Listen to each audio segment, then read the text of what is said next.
So voter ID is currently required in the state of Texas. I opposed having to. How about for mail-in ballots? How about having to send your ballot in? Should you have to prove who you are? Because that's what Democrats are opposing. I just said I oppose voter ID. Currently, it's a law in Texas, but I oppose that law because I think you don't need it at night. Voter ID?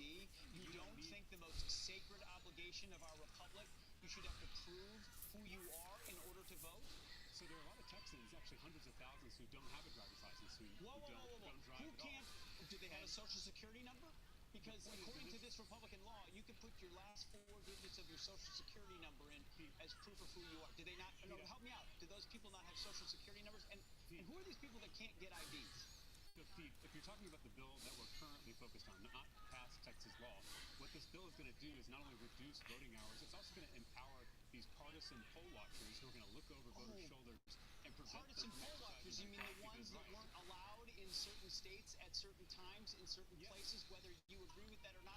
So Texas says maybe we should have partisan poll watchers on either side, Republicans and Democrats. Because I told you, like, you got to change the rules now to dump the filibuster because the Democrats are going to do it. And there are still people saying, no, they're not going to do it. Okay, just listen to the Democrats. Check this out. So I believe we have to abolish the filibuster. We have to expose senators to democracy again so that they have to answer to their voting public about why they took a particular vote. We have to get rid of the filibuster. We are at a place where too often Democrats are protecting Republicans from their own bad decisions. The filibuster is no longer serving the people of Michigan. When our voting rights are under attack, when we are on the eve of seeing a black man for the first time in the history of this country become the speaker, and they are erasing seats held by African-American men in the South, that is wrong. The filibuster must go. The filibuster must go so that we can codify health care. All right, there you have it, folks. There you have it. It's pretty amazing how these Democrats and the Republican rhinos that, the Democrats have said it out loud. They're going to, blow away the filibuster. But the Republicans, we're not going to.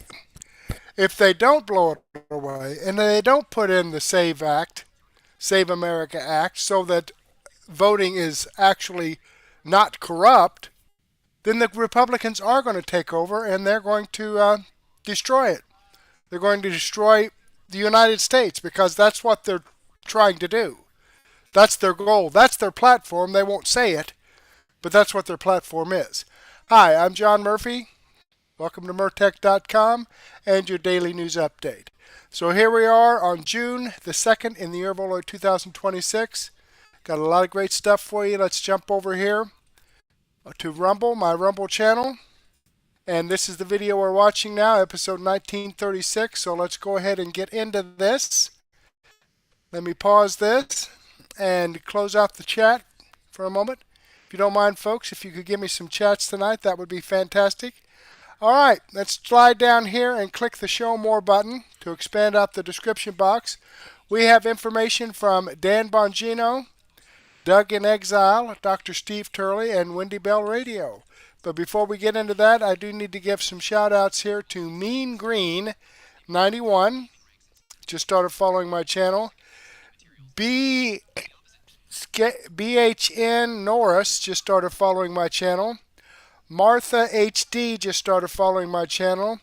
And Cuba Bear just started following my channel. So thank you very much, folks, for following my channel. I hope you're tuned in and I hope you enjoy the content. All right, Debbie BS reposted my episode 1935. El Presidente 1 and Debbie BS commented on my episode 1935. Debbie BS commented on my extra 717C. And Debbie BS commented on my extra 718A and 718B. So thank you very much, folks, for reposting my videos and your comments. I enjoy reading your feedback, and I definitely appreciate your support. So let me give this a thumbs up here. Boom. There we go. All righty. Well, let's get into this. Okay, Dan Bongino, the craziest court decision yet, episode 2527. Let's check it out and see what he has to say. Folks, it's election day in California and around the country elsewhere. This, not that you need any other incentive to vote. I get it, the Bongino Army, you guys are diehards. We have a huge audience in California, by the way. You know, you can do these analytics. If you're watching, like, I don't know your name. I mean, unless you're in the chat, but we can find out where a lot of the people are watching from through analytics. We have a huge audience in California. It's top 5. It's easy. Now, a lot of that's because California is a big state. It's not complicated math. But I get all the time, like, people are like, oh, man, you must have a small audience. No, we don't. It's huge. It is an enormous audience. Why is it important from places like California, even in blue states? New York's not today, but even if it was New York on a ballot, why you say, oh, I give up? No, don't give up. Folks, if we don't finish in California, listen to how the math works, in a jungle primary, which is what this is. Everybody, Republicans, Democrats, are all in one big primary. There's no Republican side, Democrat side, nothing. If you don't show up and vote, the top 2 finishers will go on to a runoff. If Republicans don't show up and give up, okay, here's what's going to happen. The top 2 finishers in the LA mayor's race and the top 2 finishers in the California gubernatorial race are going to be Democrats. You're like, Dan, it doesn't matter. We're going to lose in November in the midterms. Even if you believe that, which I concede nothing, but even if you believe that in November, it doesn't make a difference. Even if Spencer Pratt finishes second and Steve Hilton finishes second or Bianco finishes second, they're still going to lose in November. I want you to think about what you're saying. If you don't show up today and vote, and 2 Democrats are on the ballot in November on election day, Republicans aren't going to show up at all. Well, why would I care? Because there are Republicans all over California. You've got local races. You've got congressional races. You've got a good bunch of Republican seats in California, even with redistricting, we have to save. If there's no Democrat statewide, no Republican, on the ballot statewide, because nobody shows up today and it's 2 Democrats, do you have any idea what that's going to do to turnout? Hey, show up and vote even though there's no Republican on the statewide ballot? Folks, nobody's telling you that. Well, good commentators are. You've got to show up and vote. Even if we lose, and I concede nothing, having a Republican on the ballot statewide and in LA, one of the biggest cities in the country, is going to drive massive turnout by Republicans that's going to filter down ballot. You got to think tactically. It is critical we show up. It's how the Democrats do this in red states all the time and wind up maintaining little pockets of control. You got to show up. All right, I wanted to get to this too because I'm going to get back to the LA mayor's race in a second. Election day, big day, a ton going on. However, I saw this yesterday, and folks, this has got to be one of the craziest court decisions I've seen in a long time. Does anybody in the audience, in the chat or elsewhere, dispute the fact that the President of the United States, whether it's Donald Trump, Joe Biden, George Bush, or Barack Obama, is the commander-in-chief of our military? Does anybody dispute that? If you do, you're watching the wrong show. Go to one of those lefty shows where they don't know basic civics, okay? Donald Trump is the commander-in-chief. He is the president. It's not him personally. It's the office he occupied. Donald Trump has decided via executive order that there are trans people in the military with these medical requirements and demands and hormone manipulation that are not a good fit for a machine designed to kill the enemy. That's it. Judge was like, well, can't charge. Sorry, it's unconstitutional. Unconstitutional commander-in-chief. Put up the Lujan and the Mark Hemingway tweet. This is the craziest thing I've ever seen. There was a community note on this. You can look it up yourself. But breaking. In a 2-1 ruling, a federal appeals court finds the Trump administration policy to ban transgender individuals from serving in the U.S. military is unconstitutional. Goes on to mention the name. The community note, to be fair, says the appeals process protects only the specific active duty transgender plaintiffs from discharge, but upholds the policy's ban on new transgender enlistees. That's not good enough. Mark Hemingway summed it up beautifully. This is insane. You can't serve if you have like a peanut allergy, but taking large amounts of mood-altering exogenous cross-sex hormones around heavy weaponry is okay? Like, this is the craziest thing I've ever seen. We have Gad Saad coming on later again about his book, Suicidal Empathy. You want to talk about suicidal empathy? This is it. The military is designed for one thing, lethality, killing the enemy in a complex, dangerous world of death to America bumper sticker holding Iran's #1 finger foamy people. This is not a social experiment, the military. Do you want to die? The answer to leftists must be yes. It is suicidal empathy. The title of his book. They must want to die.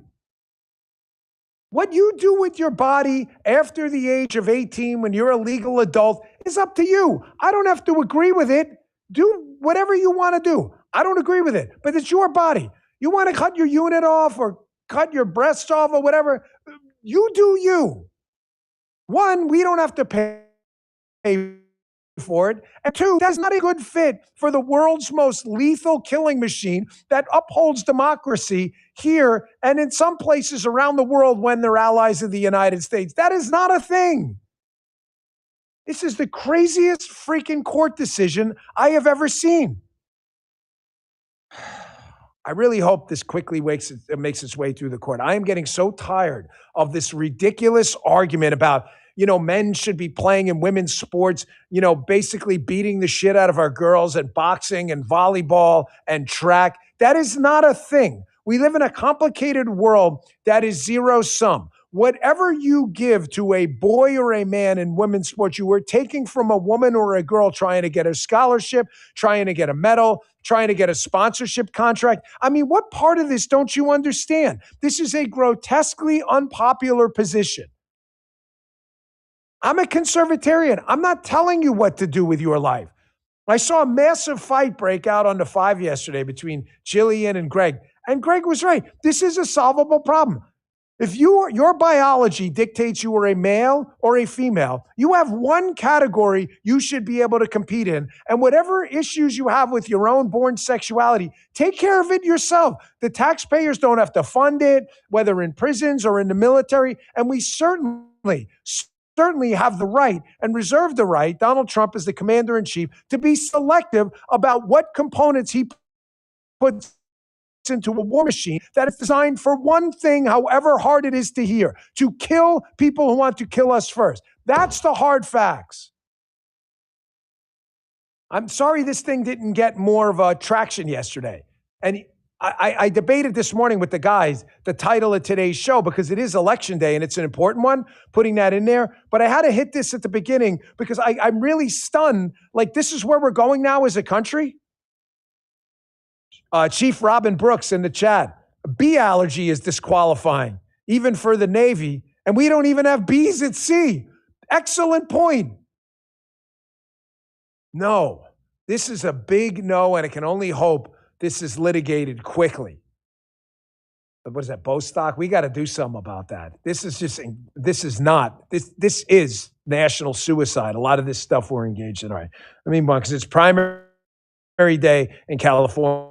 I already said it, 10, 10, and 10. That's your job. I've done my homework with our Florida elections coming up. I've probably told 200 people, get out and vote, grab people, drive them there, teletransport them there. You ever see the movie The Fly with Jeff Goldblum? Was it Vincent Price, the early one? Teletransport, just don't put a fly in the chamber too so the DNA don't mix. Get them to some election location. If they've got a mail-in ballot in California, they do that mass mail-in balloting garbage out there. We're stuck with the system now. Make sure they mail their ballot back. It takes nothing to just email a group of 10 people. Hey, did you guys send your ballot back? It's really important. We have got to get a Republican on the general election ballot in California, or we're going to lose those congressional seats too, and a ton of local seats. It is critical. The do matters. The talk is cheap. We've got to do. Folks, there's no substitute for action. There just isn't. I want to show you this one last time. This is from the Bill Maher show. This was Spencer Pratt on the Bill Maher show, and he's talking about something I want to dig into here because it's election day and you have a choice of this conflict of visions, hat tip Thomas Sowell. Do you want growing socialism and theft of your money to redistribute to drug dealers and fentanyl floppers? Or do you want free market entrepreneurialism, growing, exploding business, economic wealth, medical advances, material science, technology? You have two choices. There's no third way anymore. Los Angeles is ground zero for this. And the irony of the leftist socialist approach that is flowing through the veins of Los Angeles politics right now is the fact that the socialists are the greediest people of all. They don't hate millionaires. They are millionaires. They just hate the class of millionaires that built businesses.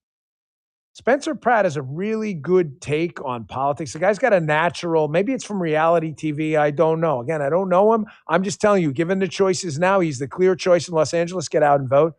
Here he is talking about exactly this component of hypocritical far leftism.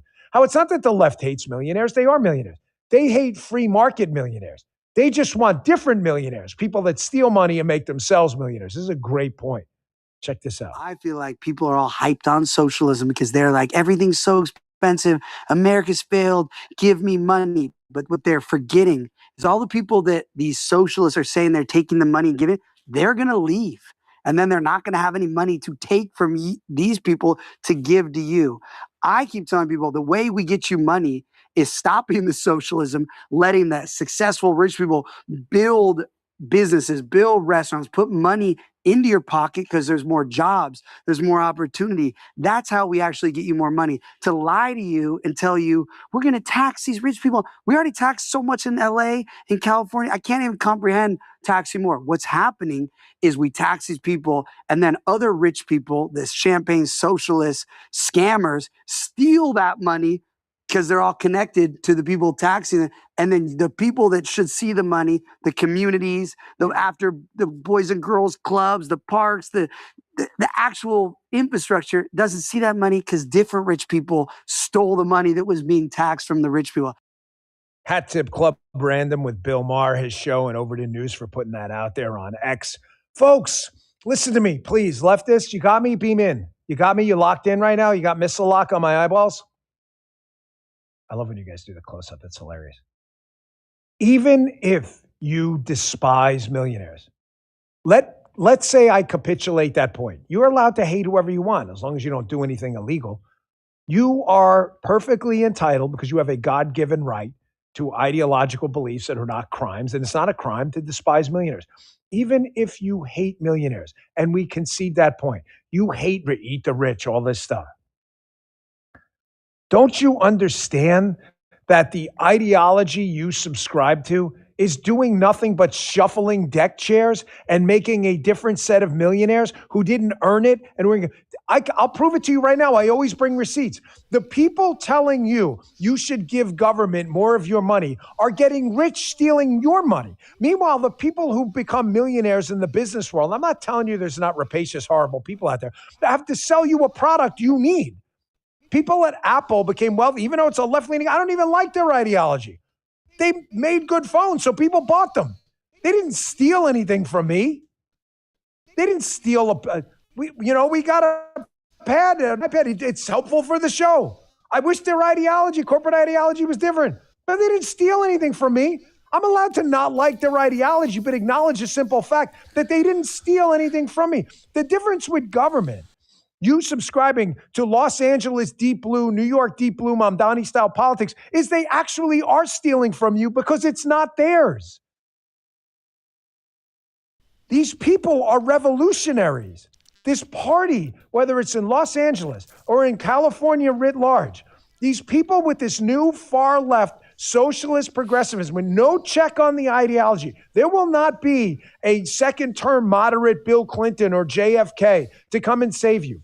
Folks, these are revolutionaries and they are frauds. The AOCs of the world, the Elizabeth Warrens and the Bernie Sanders that are leading this movement, Karen Bass, Mamdani, all of them, this will lead to one place and one place only: death, destruction, economic collapse, because it has happened every time. And no, it's not going to be a new set of people that are going to figure it out. I'll bring this up with Gad Sad later. I know the leftists keep telling you, I know we don't have a successful model anywhere in the world of communism working. We just need a new set of people. No, the old set of experts sucked because experts don't understand your personal problem because they have no expertise in your life. There is no one that's going to save you from this. Okay, I'm going to pause that there, and he's absolutely right.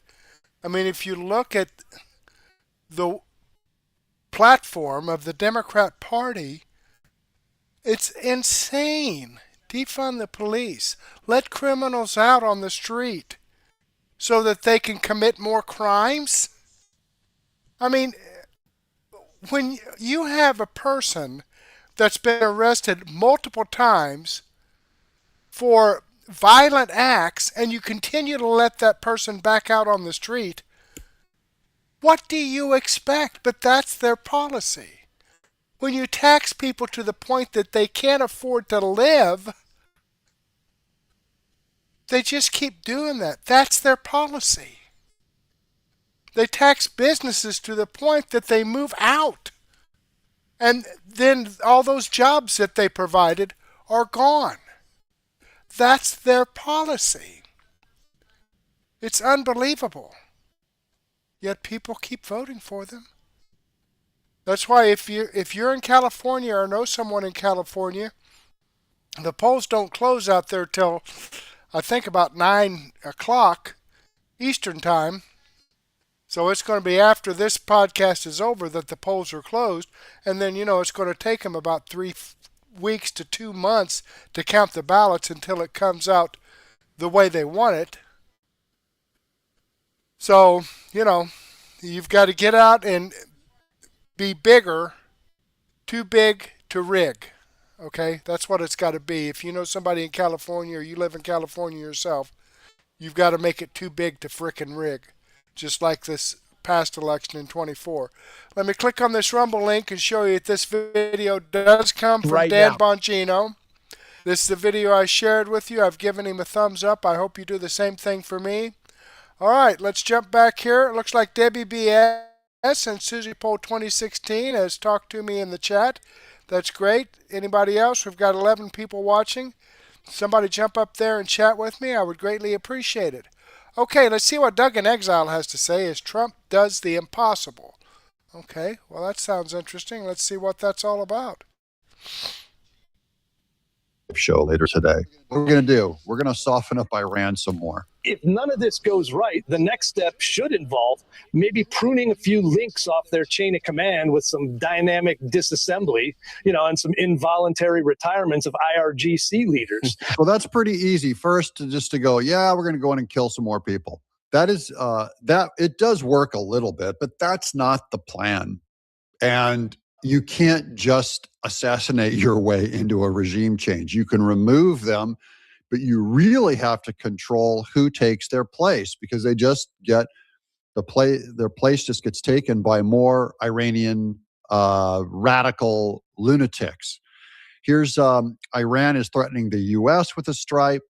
This is getting into Hezbollah and Lebanon because Iran wants Israel to not be able to hit Hezbollah in Lebanon. They're trying to make that part of the peace deal. Will Trump fall for it and make it part of the peace deal to tell Israel, hey, lay off of Lebanon. We need a win here to get them through the table. New this morning, Iran's foreign minister trying to attach the possible deal with the United States to the situation in Lebanon. He said on X, the ceasefire between Iran and the U.S. is unequivocally a ceasefire on all fronts, including in Lebanon. Its violation on one front is a violation of the ceasefire on all fronts. The U.S. and Israel are responsible for the consequences of any violation.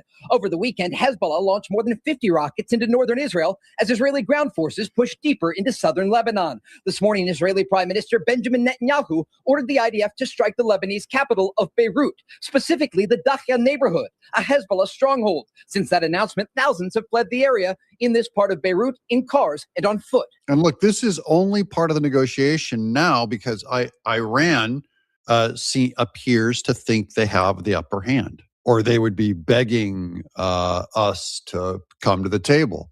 They're going, no, we're going to put something else on the table. How about you guys tell Israel to get out of Lebanon?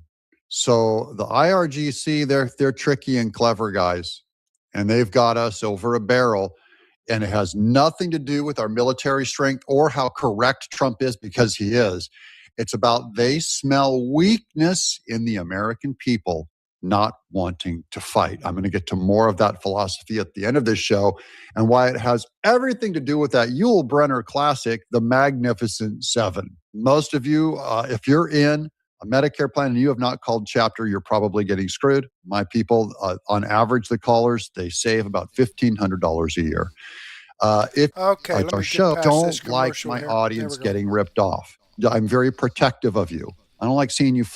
They're licensed, they're professional. The ceasefire, Iranian President Masoud Pezeshkian just resigned citing total IRGC takeover of the decision making. So in Iran, even the guys that we were negotiating with are stepping down because, as you know, the Iran leadership is split between three types of Iranians. And this one guy is saying, look, all of the radical terrorist side are taking over all the decision making, so I might as well resign. That's not good news, guys. His letter to the Supreme Leader confirms the Supreme Leader, who's in a coma and we haven't seen on camera and is probably dead. His letter to the Supreme Leader confirms hardline commanders have seized control and sidelined the elected government. So this President Masoud Pezeshkian, who has stepped down, was elected, and they're not making the negotiating decisions. So this shows a greater strength of the IRGC.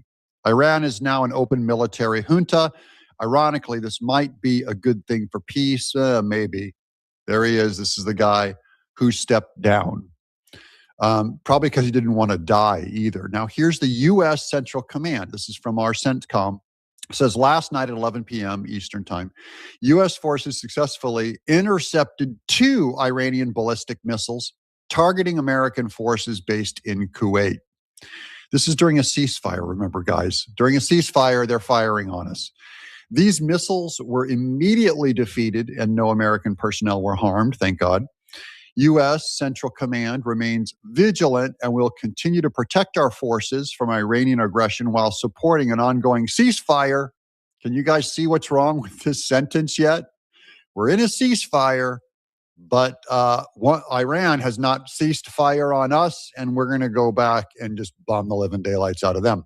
Here's, this is breaking 911. The U.S. and Iran traded fresh stuff overnight. Here's the news. Good morning to you. ABC. The U.S. and Iran exchanging even more fire over the weekend, raising questions about this fragile ceasefire, but also the state of these negotiations as talks now drag into another week. Iranian state TV releasing this video as the country says it launched missiles at U.S. military forces. Hold on. Does this right here look like a ceasefire to you, Iran, launching them at our forces? Kuwait says it was intercepting incoming fire. It comes after U.S. Central Command says the Pentagon launched self-defense strikes on Iranian radar and command and control sites over the weekend amid growing uncertainty over a peace deal. So we bombed more of their radar sites. Good. Soften them up some more. You know, we're going to go back in and look, as long as the goal, the sucker at the table is which of these two parties is following the ceasefire, because you always want the other side to not fire back. And so Iran's looking at us going, yeah, we're going to soften you up and we're going to see if you're going to stay at the table of the ceasefire. And then we're going to soften them up and go, we're holding this ceasefire, right? That's what I see anyways. Here's Trey Inks on, what's this one? New Iran. This is as of this morning. Iran has suspended all diplomatic communication and messages with the United States. Guys, does that look like we're in a ceasefire? Does that look like we're in good negotiations? The missiles are going to fly because you go to a ceasefire, you debate when you are ready to put the guns down. And so now they announce this is the IRGC. That means they feel like they have an advantage at the table. That is, they think America wants the money and the low gas prices more than we want Iran to not have a nuclear weapon. That's what all this comes down to. Iran is betting on the American people. Our military can wipe out anything if we have the will. And they're saying, look, the people of America want lower gas prices. And Trump is going to lose. We're going to lose the House and the Senate. And that's why I put on that thumbnail, there's stacks of cash versus Iran's freedom is what's at stake. This is according to Iranian state media. The decision was reportedly due to an Iranian opposition to the Israel strikes against Hezbollah. So now you can see that Iran is admitting that they're funding a terrorist regime. Iran is the funder. Iran is the terrorist regime, sending money to Hezbollah in Lebanon to come down and strike Israel. So they're trying to put that on the negotiation. They're going to try and get Trump to say that that's allowed. Here's OAN with another angle on it. President Trump requests amendments to the arranged deal between the U.S. and Iran. That's according to a report from Axios Saturday, saying the president is looking to finalize a deal to end the Iran conflict. But this is Saturday, and I hope that amendment does not give IRGC what they want, which is to allow Hezbollah to fire at Israel. That's going to be probably a concession too far for Trump. Here's Eyal Yacob. He says, breaking the IRGC general, Vahid Haqqan. This is yesterday. The official overseeing satellite contracts between Iran's state broadcaster, the IRIB, and the IRGC-linked Qatam al-Arabiya conglomerate, he has reportedly been eliminated in Tehran. This is the IRC general, Vahid Haqqan, has been eliminated. So that was on that was when was that announced? Last night. He was eliminated. So we're taking out more layers of their leadership. Now this is going back to that guy that stepped down. Just a quick note here that there he is. Iran's president has reportedly asked to resign, citing a loss of authority inside the country's ruling system. According to reports, Masoud Pezeshkian told the Supreme Leader's office, which is him in a coma, that he and his government have been excluded from major decision-making, leaving him unable to fulfill his responsibilities. This is the guy that Iran elected to lead their country, and he was, by the way, already basically giving them whatever they wanted. I mean, giving the IRGC what they wanted. He was pretty soft on them. And then finally, I just wanted to bring up this image right here of the Magnificent Seven. This whole thing is just like the Magnificent Seven, which is one of the wisest movies ever made. My dad and I watched it together hundreds of times. But the bad guy, that Eli Wallach guy with the big sombrero on, he's a criminal. And he said, look, I got to feed my men. I have to take over this town and feed my men. And there's people in the town, the people don't want to fight. And that's America. We don't want to fight. We want to be able to feed our people. And sometimes just paying the terrorists, paying the bad guy is the cheapest way. You don't have to lose any life, but you live as a slave.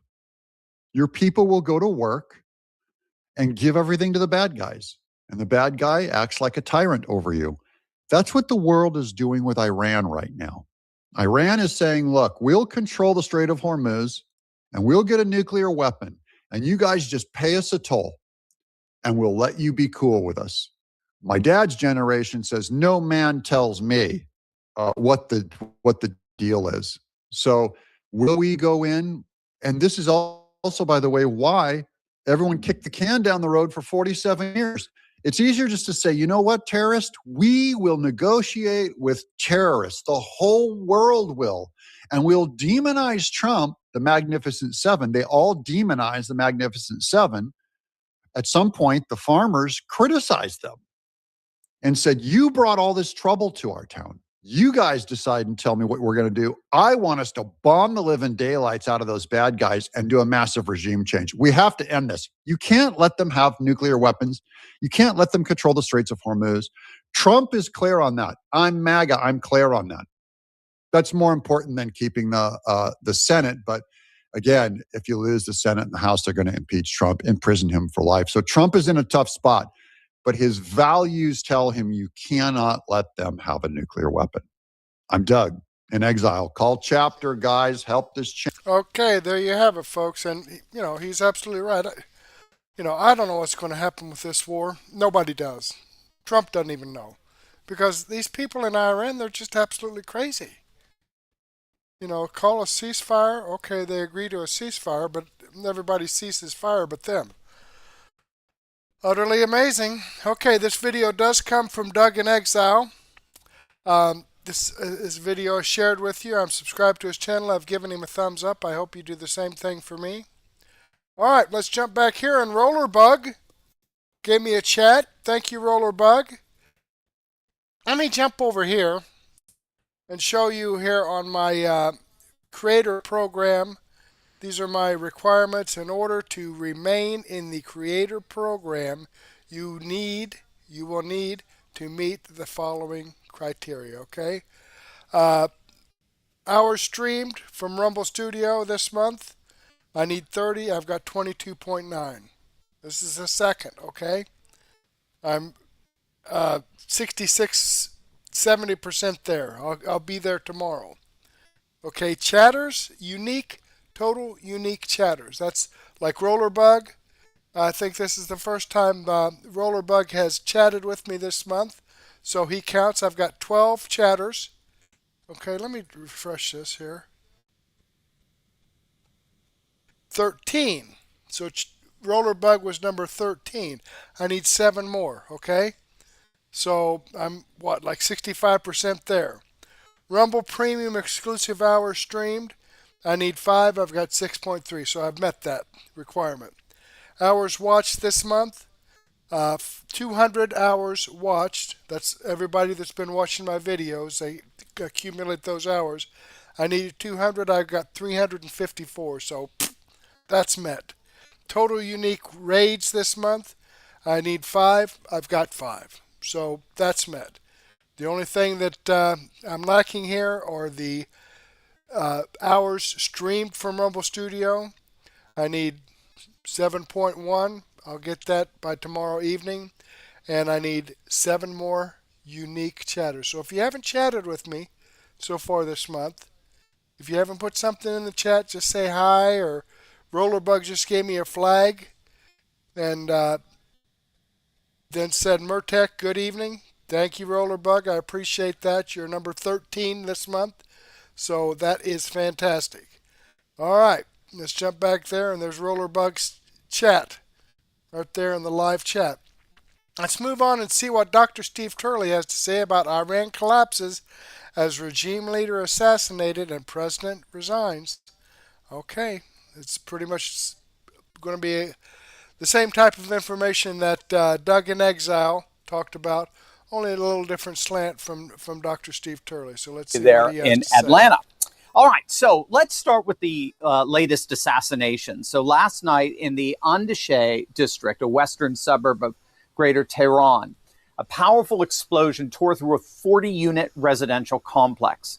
The target was the Islamic Revolutionary Guard General Vahid Haqqan. Now, he is, or now was, considered to be one of the key leaders in this fractured regime. He's a man who is the direct link between the IRGC's military machine and Iran's state propaganda apparatus. Haqqan managed the sensitive satellite contracts between the IRGC's military arm and the Islamic Republic's state broadcasters. So, in other words, he was the man who made sure that the regime's approved propaganda got amplified, and the man who made sure the military secrets stayed hidden from that propaganda. Now, as we speak, no group has taken official responsibility, but the pattern is unmistakable. This was a surgical strike. This was deliberate.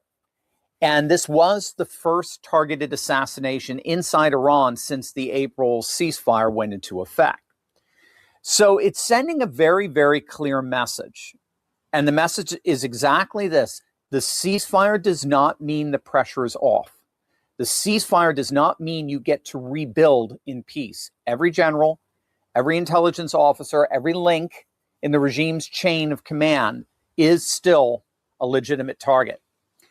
Now, the timing of the strike is even more significant because it comes at the exact same time that Iran's own president reportedly submitted an official resignation letter to the office of the Supreme Leader Mojtaba Khamenei, who, keep in mind, we don't even know is actually living, breathing. We don't even know if Mojtaba is alive. But regardless, the letter was rather extraordinary. Pezeshkian complained that he and his entire elected government have been excluded from every major and vital decision-making process inside the Islamic Republic. He said that the vacuum that exclusion created has allowed hardline factions within the IRGC to seize complete control of the state. And he said he can no longer carry out his legal responsibilities. Now, of course, one doesn't just resign in Iran. The generals calling the shots have rejected that resignation. The IRGC-affiliated news media called the resignation fake. They said he didn't resign. But it's rather clear, as President Trump has said repeatedly, there is not a single government or regime in charge over Iran right now. It's splintered competing factions. So there's no coherent, comprehensive government in Iran as we speak. In terms of the new supreme leader, Mojtaba Khamenei, Israeli intelligence assessments have concluded that Mojtaba has effectively become a rubber stamp, a man whose signature legitimizes decisions made by the men with the guns, right? Again, this may be another example, the Iranian example of an auto patent, but there are clearly guns behind the signatures. And that explains what's happening to Iran's civilian governance structure. The IRGC restructured itself into autonomous regional headquarters, empowered to act independently of the civilian leadership in Tehran, as well as the auto-penning supreme leader. So the IRGC appears completely in charge with multiple autonomous factions. So this is precisely what's making negotiations so hard and unpredictable. There isn't a single regime to negotiate with. The Islamic Republic right now has a supreme leader who hasn't actually even been seen since his appointment. His condition remains unknown. Again, he probably is not making any decisions at all. You've got a president, an elected president, who reportedly just told the Supreme Leader's office in writing that he has no power, so it's time to let him go. You got a fractured IRGC that's taken over the government, the media apparatus, and whatever remains of the security structure. You've got a propaganda machine whose key link to the military just got blown up in a targeted strike inside Iran. And you've got a negotiating team that's literally all over the place in terms of demands and agreements and timetables, reflecting the fact that there simply is no coherent functioning government in Iran. So the question everyone is asking is whether Iran will make a deal, whether the nuclear negotiations will succeed, whether the ceasefire will hold. But those questions are almost beside the point right now, because what we're watching is not just a negotiation. It's not just a ceasefire, a fragile one at that.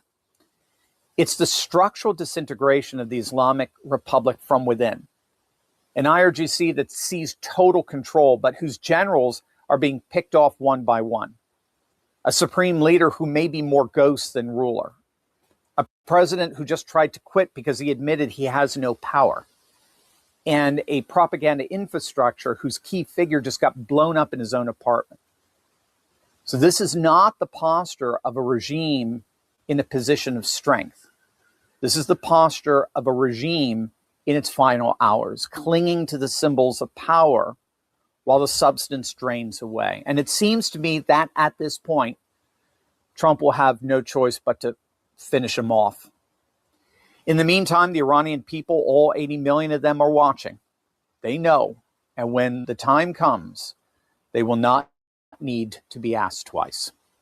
So what do you guys think? Is the Islamic Republic in its final days? Let me know in the comments down below. And as always, make sure to smack that bell and subscribe button for breaking news and analysis you're not going to get anywhere else. Love you guys. God bless. Gang, quick update before. All righty then.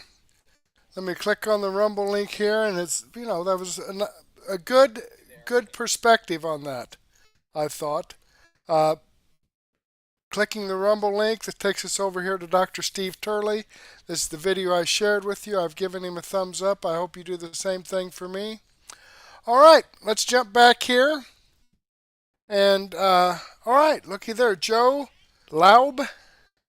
Thank you, Joe. Let me give you a howdy. That's all it takes, folks. All right, good job. Okay, let's scroll down here. Wendy Bell Radio. We got J.D. Rucker filling in for Wendy, but he did a pretty good job yesterday. Had some good information, so let's see what he has to say today. The title of this video is TDS is all they've got. And ain't that the truth? Ain't it the truth?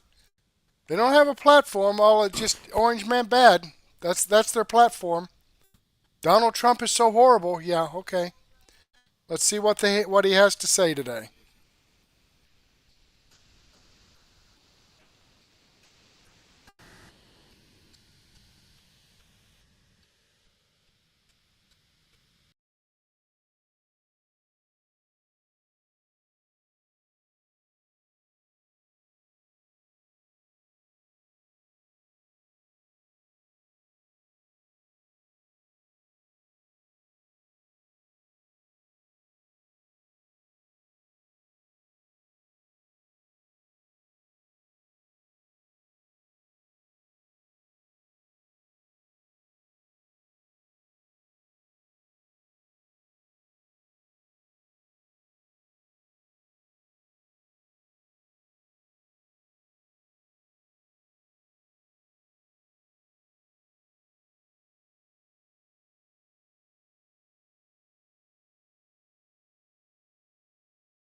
to City Hall, Question TV, something.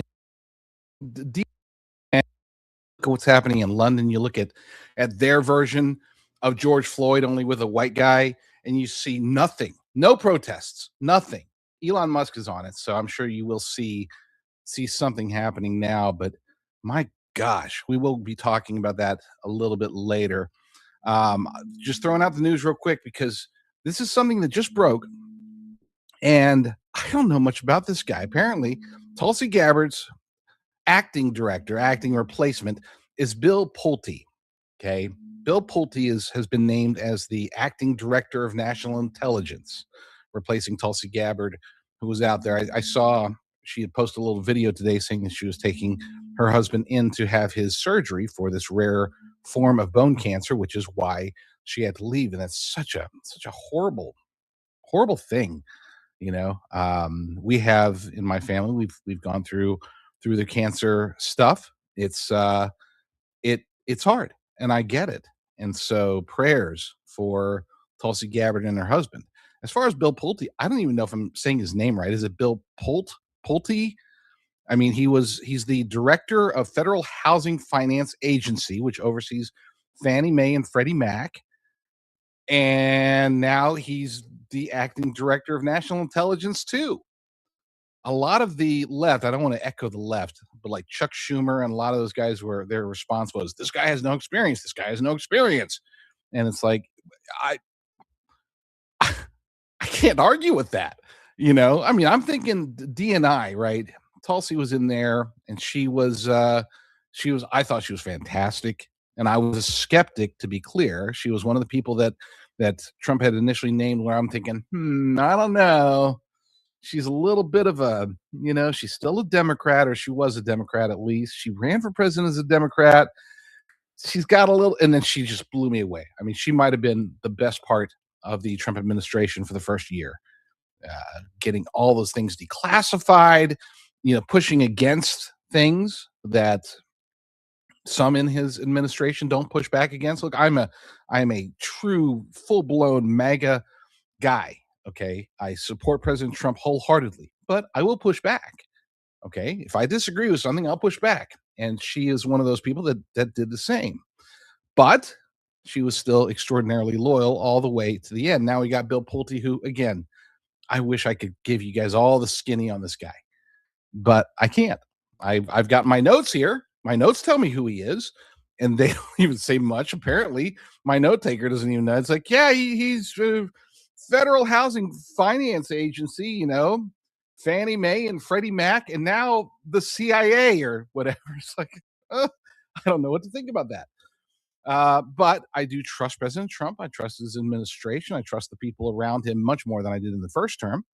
And we shall see, will we not? Speaking of no experience, though, when it comes to DNI, I think I would probably prefer to have experience, just like I would want to have somebody to have experience as Secretary of War. And, well, thankfully, praise God, Pete Hegseth has experience.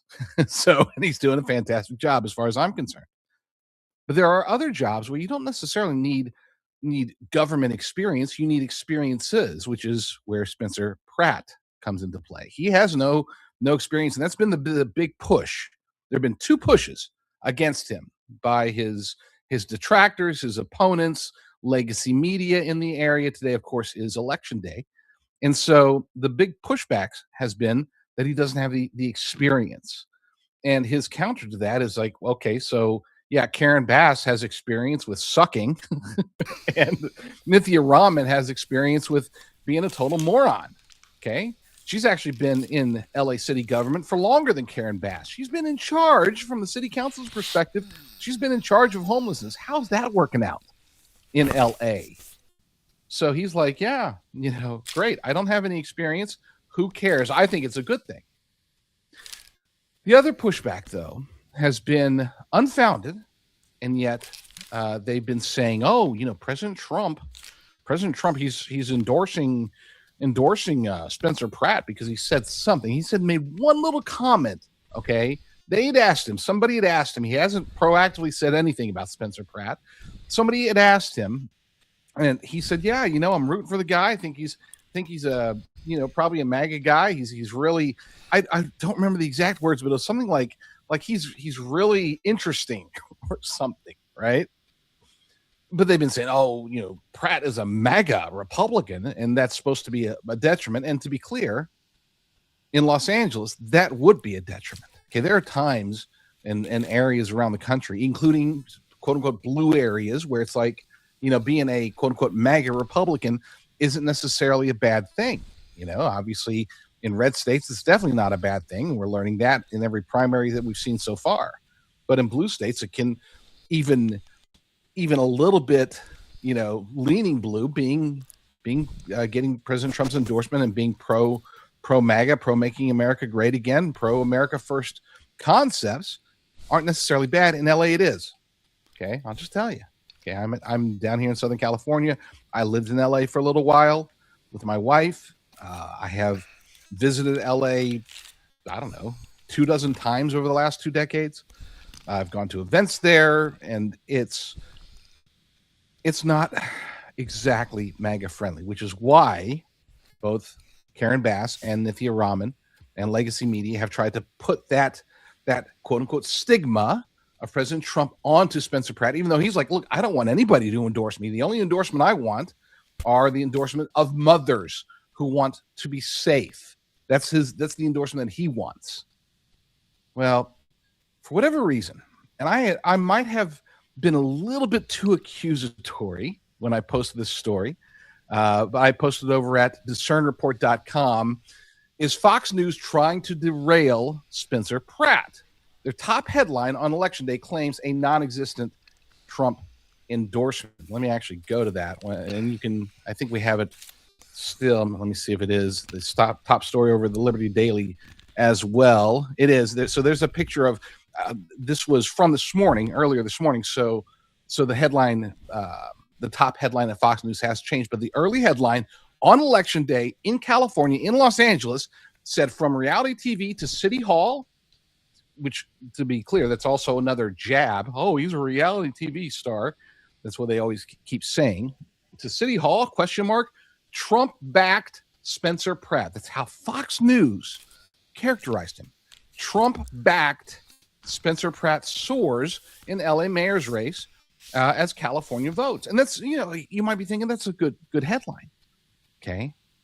But it was not necessary, nor was it beneficial. And if anything, it would have been negative. It has been used already against him throughout the day. It's like even Fox News says he's Trump-backed. But he's not.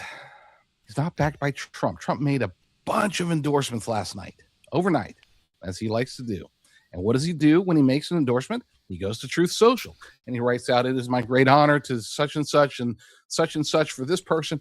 He made a bunch of endorsements up and down races across California, across the nation. It was just a flurry, an endorsement storm from President Trump on Truth Social, and he never mentioned Spencer Pratt. And as I said yesterday, if you listen to yesterday's show, I even said, somebody had asked me, I think it was Brock, somebody had asked, what should if Spencer, assuming he does make it through this first round, okay, and gets into the quote unquote general election in California, what should the RNC do? And my response was nothing. Stay out of it. Okay.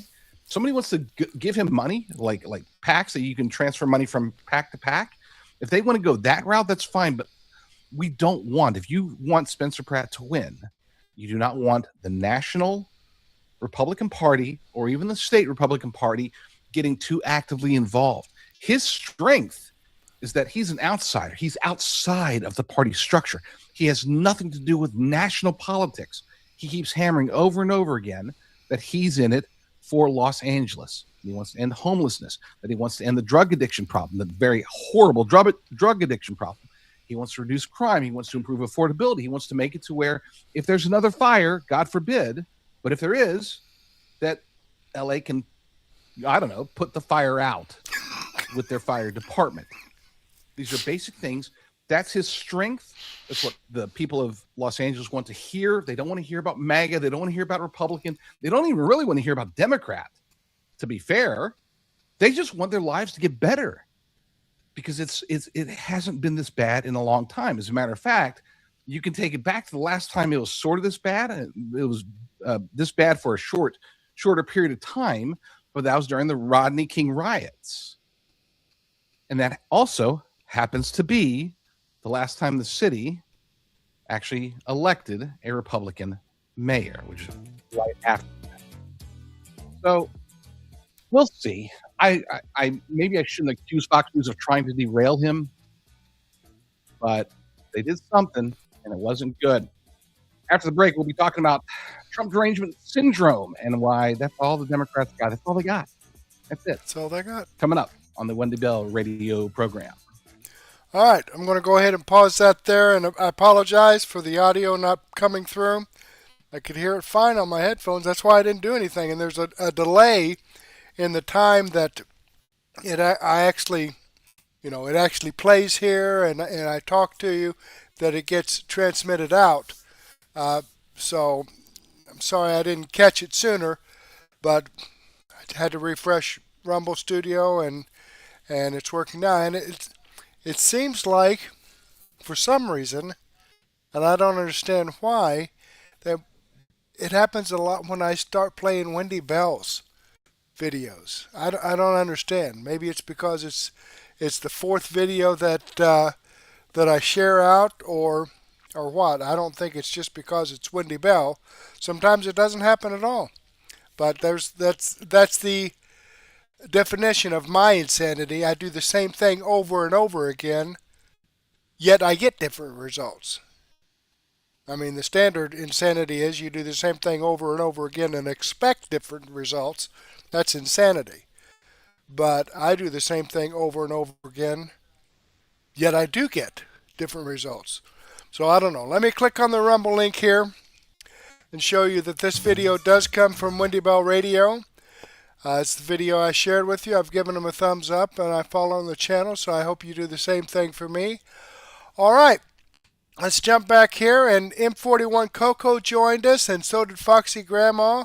Thank you so very much for your chats. I greatly appreciate that. Let me copy this into a comment, so it will be a permanent part of this video, because as we know, when the live stream is over, the live chat just kind of disappears.